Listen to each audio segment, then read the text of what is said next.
Para naman sa ating biyahe balita, talaga namang tayo mga Pilipino ay mahilig sa mangga. Kaya naman inilunsad sa probinsya ng Iba Zambales ang 50th National Mango Congress na naglalayong pag-ibayuing pa ang produksyon ng mangga sa kanilang lalawigan at gayon na rin upang makaakit pa ng maraming turista. Para sa detalye, balitaan mo kami Jackie Sai.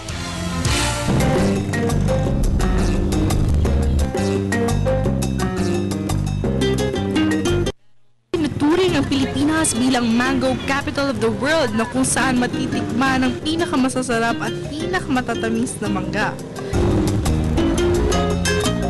Kaya naman inilunsad ng Philippine Mango Industry Foundation Incorporation at samahang magmamangga ng Zambales ang 15th National Mango Congress sa temang Increasing Mango Farmers' Income by Stabilizing Domestic Prices through Mango Tourism, Synchronized Mango Production and Efficient Handling System. I'm inviting you to participate not only because the Mango Congress, 3 days lang kami and this is our second day.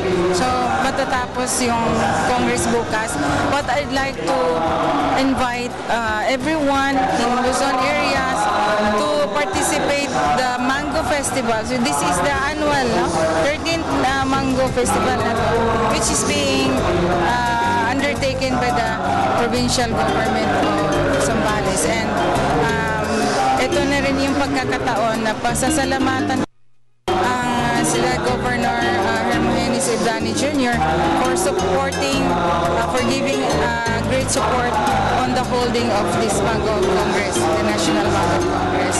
So natuwa naman tayo na yung mango tourism talaga medyo ito na, this is something to watch. It's more fun in the Philippines and it's more fun if you're in the Philippine mango countryside.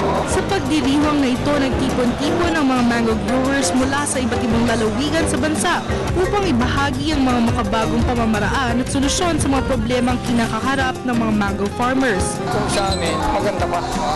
Maraming market pa yun. Kasi ang mangga natin masarap yata sa buong mundo.